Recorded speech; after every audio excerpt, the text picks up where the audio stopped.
Que a igreja está de pé, me lembrar só alguns versículos do texto que foi escolhido nesta noite como tema do culto.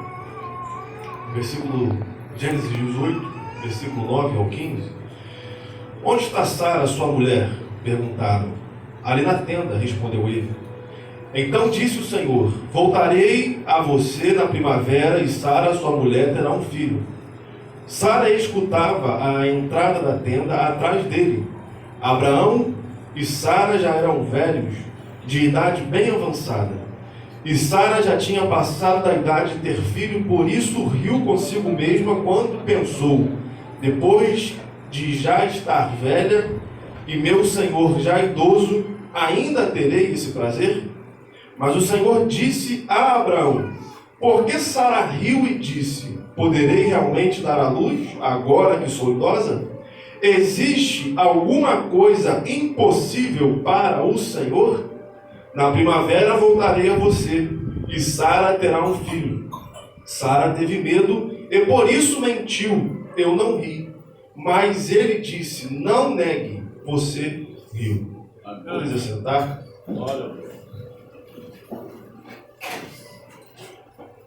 Irmãos, que texto, hein? Gênesis capítulo 18. Que texto! Mencionei esse texto no intercâmbio que nós tivemos em Teresópolis. Ainda estou mastigando esse texto. A igreja, os varões escolheram como tema, usando o nosso pastor como tema do culto para a nossa reflexão nesta noite. Na próxima quarta-feira, terei a oportunidade de estar em Vasconcelos, convocado pelo pastor, também para trazer a palavra do culto dos varões lá, e o texto continua sendo o mesmo, porque é o que o Senhor quer que a gente deguste.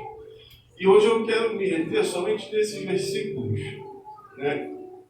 um texto maravilhoso. Por si só, o texto já fala de milagre, do começo ao fim. O Senhor pergunta: por acaso há alguma coisa impossível para o Senhor, Sara? Mas só da gente começar na introdução do capítulo, nós já vemos que o nosso Deus é um Deus realmente de coisas impossíveis. Primeiro, quando nós observamos ele em uma teofania, ele se pré-encarnando na figura humana para fazer uma visita a um homem. Que coisa interessante, né? Que coisa impossível. Nosso pastor já falou aqui sobre a encarnação final, a encarnação de Jesus Cristo. Aqui é uma pré-encarnação. Uma coisa difícil, impossível. Mas o nosso Deus é Deus de coisas impossíveis. E não somente ele se encarnando, se pré-encarnando para ter um relacionamento mais íntimo com aquele que seria tratado, o único que recebeu no Antigo Testamento o tratamento de amigo de Deus, Abraão. E Deus, para ter esse relacionamento íntimo com ele, ele se encarna na figura humana. E o que é mais interessante é Deus na sua santidade, sendo que ele é santo, perfeito, justo, reto, se relacionando com homens imperfeitos, pecadores, impuros, com homens que tinham todo o direito para serem condenados e lançados no lago de fogo ardente. Como nós já falamos aqui nesta noite, já foi retratado muitas das coisas que já aconteceram no nosso meio, e o Senhor grandemente usou todos os que aqui estiveram. Deus se relacionando com pecadores como nós. Que coisa impossível. Que coisa, hein? O Senhor sendo justo. Entenda isso. O Senhor é justo, gente. E por ele ser justo, somente por esse fator, ele não poderia ter relacionamento conosco, porque ele não compactua com o pecado e nem com o pecador. Esse papo de que Deus odeia o pecado, mas ama o pecador, isso a gente não vê nas Escrituras. É antibíblico. Porque o homem pecou e, por homem ter pecado, saiu da presença do Senhor. E pelo nosso Deus ser um Deus santo, jamais poderia haver este contato novamente restabelecido. Por quê? Porque o nosso Deus é um Deus santo, mas o nosso Deus é um Deus de coisas impossíveis. E por isso, na eternidade, Ele já tinha tramado um plano para a nossa redenção, para que nós pudéssemos novamente estar em Sua presença, como nós estamos hoje. É por isso que Ele, se valendo disso, daquilo que Ele já tinha concretizado na eternidade, Ele pode então ter um relacionamento com Abraão e chamá-lo de meu amigo. E sentar à mesa com Abraão e comer com ele. Se você olhar a Bíblia somente no Antigo Testamento, você não vai entender muita coisa. Apesar de a revelação ela é progressiva, mas o Senhor deixa claro. Mas quando nós olhamos a partir da ótica da vinda do Filho de Deus para nos redimir dos nossos pecados, nós entendemos por que o Senhor se assentou com o pecador Abraão. Por que o Senhor chamou o idólatra para fazer a sua obra? Porque nosso Deus é um Deus de coisas impossíveis.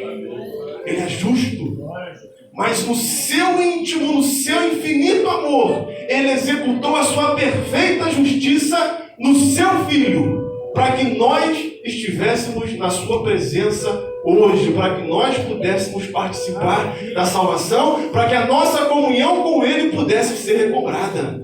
Ele não falhou com a sua justiça, não. Ele puniu. E a Bíblia vai dizer para nós que nós fomos punidos lá na cruz, através daquele que nos representou. E a Bíblia vai dizer que não somente nos representou, mas nos levou consigo até aquela cruz. Que coisa interessante. O apóstolo Paulo vai dizer para nós que isso é coisa que os anjos desejam atentamente observar. Eles estiveram presentes na criação do universo. Eles viram Deus fazendo o pó da cinza da terra, da menor partícula, da poeira, o homem. Viram Deus fazer a imensidão que é o nosso universo. Eles estiveram presentes em todas estas coisas, mas quando Deus redime o homem e reconcilia o homem consigo mesmo, os anjos são surpreendidos e falam: meu Deus, que Deus poderoso! Eles não entendiam ainda que Deus podia fazer tamanha coisa. Né? Aquilo estava oculto em Deus. Somente Ele em si sabia o que iria acontecer. Nem os anjos foram surpreendidos, diz o apóstolo Paulo. O apóstolo Pedro também vai dizer a mesma coisa. Que coisa gloriosa, né? Que coisa maravilhosa. E neste relacionamento, o que me chama a atenção nesse texto é que na visita de bênção, na visita graciosa, na visita gloriosa de Deus para com o seu amigo, nós vemos Deus tendo algo a tratar. Isso é interessante, porque quando nós lecionamos esse texto, eu lembrei de algumas experiências que o Senhor já me deu com relação à sua tratativa para comigo. Normalmente, quando nós estamos distantes do Senhor, somente a misericórdia de Deus e a graça de Deus pode fazer com que nós venhamos a perceber a nossa situação e somente Ele pode fazer com que você venha e se reconcilie. Mas isso também acontece quando nós estamos próximos. Porque na graça de Deus, no relacionamento dele com o homem, nós vemos Deus tratando de algo com Sara que precisava ser tratado, a sua mentira. Ela não cria, ela não acreditava que Deus podia fazer tanta coisa. Eu não sei se vocês entendem um pouco, tentar simular decoro parlamentar. É quando essa turma da alta chega diante dos juízes, dos magistrados, e excelência, né, meritíssimo, tratam como se tivesse um grande respeito, mas aquilo ali é somente uma fachada, porque tem que ser assim. Quando eles saem dali, eles falam mal, eles mentem, eles xingam. Depois que eles falam a palavra excelência, eles podem falar o que quiser, porque já cumpriram com o decoro. Mas no nosso relacionamento com Deus não pode haver decoro parlamentar. No nosso relacionamento com Deus tem que haver integridade, tem que haver retidão. Você reconhece o Senhor como excelência e vive de acordo com a excelência de Deus. Não pode ser mentiroso. nosso relacionamento com Deus. Senhor, eu conheço, eu sei que Tu és poderoso, mas isso aí o Senhor não faz não. Aí o Senhor vira para Sara e fala, por acaso, Abraão? Eu acho interessante nesse diálogo que o Senhor não se dirige a Sara nenhuma vez, ou melhor, só vai se dirigir a ela diretamente no final. No final. Porque quem era o responsável pela mulher e pela família, nós sabemos quem é, que é o marido. Não, a mulher é problema dela, ela se vira. A mulher vive do jeito dela, eu vivo não. Na nossa casa, a responsabilidade toda, inclusive pela vida cristã, a vida espiritual da nossa família é nossa. O Senhor nos imputou esta responsabilidade. E aí o Senhor começa um diálogo interessante. Observem o diálogo. Porque esse diálogo nos remete ao Éden, quando o Senhor ele volta a Adão no seu estado de pecado. O Senhor começa dizendo assim, se dirigindo a Abraão, ele diz, onde está Sara, a sua mulher? Quando o Senhor ele volta ao Éden, depois do homem ter pecado, ele começa um diálogo gracioso, misericordioso com o homem e pergunta, Adão, aonde estás? Esse diálogo ele está presente na Bíblia todas as vezes que Deus quer tratar um problema. E essa tratativa de Deus, esse tratamento de Deus, não é um tratamento impulsivo que vai nos envergonhar. Não, isso é para revelar a graça de Deus sobre a nossa vida. É para mostrar quem nós somos e como nós somos carentes da graça de Deus. Foi o que Deus fez com Adão. Adão, onde estás? Por que tu fez isso? Por que você fez isso, Eva? Vem a punição, mas no final está registrado. E o Senhor os cobriu com peles de animais. Justiça recobrada. Agora vai, porque a minha graça está sobre você. Todas as vezes que o Senhor nos visita, o Senhor vai nos confrontar. Outro dia eu estava no púlpito, em Engenheiro Pedreira, e o Senhor me visitou tão fortemente no meu coração, e o que veio na minha lembrança, na minha memória, não foram, eu estou agora no êxtase, não, vi, Senhor, quão miserável eu sou. Eu não sou merecedor disso. Pastor Márcio tinha acabado de ler uma profecia do Senhor usando o vaso em 2009, e falando claramente a nossa situação naquele momento, e eu lembrei, Senhor, naquele momento eu era jovem e estava fazendo tudo isso que o Senhor falou. E o Senhor hoje me colocou aqui. E o Senhor visitando meu coração, e eu sentindo alegria e não tristeza. Porque da visita de Deus Ele nos confronta, e o seu confronto é de graça.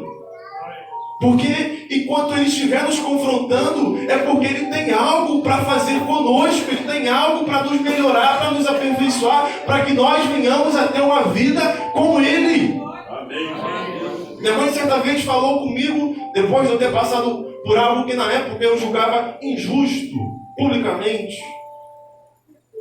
Eu fiquei muito triste com aquilo, e minha mãe falou, meu filho, isso eu guardei. Enquanto o Senhor estiver te batendo, você agradece a Ele porque Ele não se esqueceu de você. Enquanto o Senhor estiver te confrontando, louvado seja o teu nome, Senhor, porque ainda tens alguma coisa comigo. Porque se Deus tivesse esquecido de Sara naquela situação, o que seria de Sara? Com a sua mentira? Com a sua desconfiança? Com a sua descrença? O que seria de Adão se Deus tivesse largado Adão de lado? E o interessante do texto, ele segue esta narrativa. Onde está a sua mulher? Ali na tenda, respondeu Abraão. Então o Senhor disse, voltarei a você na primavera e Sara, sua mulher, terá um filho. Sara escutava a entrada da tenda atrás dele. Abraão e Sara já eram velhos, de idade bem avançada, e Sara tinha passado da idade de ter filhos. Por isso, consigo mesma, por isso riu consigo mesma quando pensou, Depois de já velha, eu e meu senhor já idoso ainda terei esse prazer? E o Senhor disse a Abraão: por que a tua mulher riu? Por que a incredulidade de Sara, Abraão? Não fez o teu papel? Eu não te disse que Sara vai ser a mãe do herdeiro? Até então o Senhor ainda não tinha mostrado isso em momento algum da narrativa. Primeiro Abraão tentou com o seu mordomo, depois Abraão teve um filho da escrava, mas agora no capítulo anterior o Senhor fala que Abraão vai ser de Sara, a tua mulher. É por isso que Deus não está só confrontando a mulher, Sara, mas também o patriarca, o líder. Abraão, tu não cuidou? Tu não comentou com a sua esposa? Você não tratou com ela? Não passou para ela aquilo que eu havia passado para você? Responsabilidade. Responsabilidade é nossa. E é perigoso quando nós abrimos mão das nossas responsabilidades. E aí o Senhor disse: existe alguma coisa impossível para o Senhor? Como nós já dissemos, não há nada impossível para o Senhor, absolutamente nada. O Deus que nós servimos é o Deus das causas impossíveis. Nós temos e precisamos, nós necessitamos de conhecer o Deus em que nós servimos. Eu acho interessante algumas coisas que eu tenho observado. Certo pregador uma vez disse que, falando a respeito de outro pregador, ele disse que aquele camarada, todas as vezes que alguém chegava para ele e dizia: pastor, o Senhor ouviu a sua oração? E ele respondia: isso não me surpreende. O nosso Deus é um Deus de impossíveis, gente. E no nosso relacionamento com Deus, não podemos ficar surpresos com aquilo que Ele tem a fazer. Porque se nós entendemos o que Deus é, nós sabemos que Ele pode sim dar à luz a uma mulher de 90 anos de idade, sendo ela estéril, nunca tendo nenhum filho. Nós sabemos que um homem de 100 anos de idade pode sim vir a dar ter um filho através da sua descendência, da sua linhagem. Não somente esse filho, o interessante é que o Senhor depois dá mais outros filhos a Abraão, né? Porque quando o Senhor faz bem feito. Então, o Senhor quer dizer para nós nesta noite: há alguma coisa impossível para eu realizar? O fato de nós estarmos aqui é porque o nosso Deus é o Deus dos impossíveis. Somente isso para mim já é suficiente, particularmente falando. Somente isso para mim já é suficiente, porque eu sei o que eu era. E eu sei que eu não sou nada se não for a graça de Deus sobre a minha vida. Isso era impossível. Impossível. O Senhor usou o vaso em 2011 e falou: os meus jovens estão fazendo o meu ungido sofrer ali naquele rebanho. E quem era o primeiro da lista? Vocês já sabem. Eu estou aqui falando com vocês. Mesma situação de Abraão, ou pior. 75 anos de idolatria. O seu nome remetia à idolatria. Abrão, o pai elevado, o astrólogo. A história é nossa. Quem era você? Quem éramos nós, se não fosse a graça de Deus sobre a nossa vida? Às vezes a gente tem a mania, como o evangelista falou, só quem foi lá fora que dá valor depois que retorna, porque nós não entendemos o quão precioso foi o fato, né, a consumação na cruz do Calvário, para que todos nós estivéssemos aqui. A graça de Deus não é maior que o que esteve lá fora e voltou para os caminhos do Senhor, não. É a mesma coisa, eram as duas coisas impossíveis, entendeu? As duas coisas têm peso, nós temos que dar valor. Porque o Senhor grandes coisas fez por nós. porque para o Senhor não há nada impossível. Então, todas as vezes que o Senhor te confrontar, entenda isso: o Senhor é gracioso a este ponto de não deixar você mentir para Ele. Porque mentiu, Sara. Não faz isso, minha filha. Não precisa, porque eu sei de tudo. Se conserta. O texto termina o Senhor dizendo, falando diretamente com ela: não negue, porque você é rico. A graça de Deus vai a esse ponto, de nos mostrar o que nós somos, de nos corrigir, de apresentar para nós a solução para o nosso pecado, para o nosso erro, e dizer: não faças isso, porque eu sou contigo. Quando nós tomamos a ceia, eu acho interessante aquele texto, a palavrinha de Paulo no final: avalie, pois, o homem a si mesmo. Pensa. A ceia é memorial, é momento de nós refletirmos aquilo que o Senhor fez nas nossas vidas, aquilo que o Senhor graciosamente executou na cruz do Calvário. Se encarnou, se tornou um homem, a semelhança de homem, não teve por usurpação o ser igual a Deus, viver em um corpo de glória, numa situação que é inimaginável, aparente com que Pedro olhou no Monte das Transfigurações. Ele deixou tudo aquilo de lado para assumir um corpo humano, para morrer e morrer na cruz do Calvário por nós. E aí, depois de tudo isso, antes, ele diz: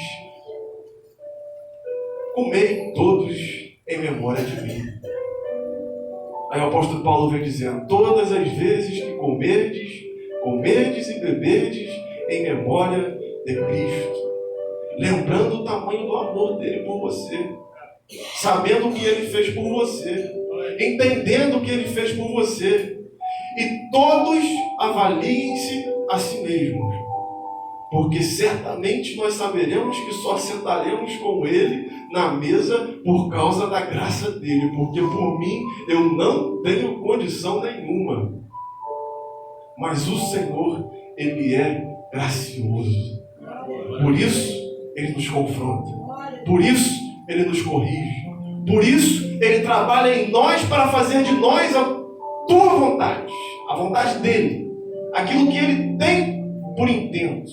A obra é dele, o agir é dele, o feito é dele, e nós somos apenas vasos, carentes da graça de Deus.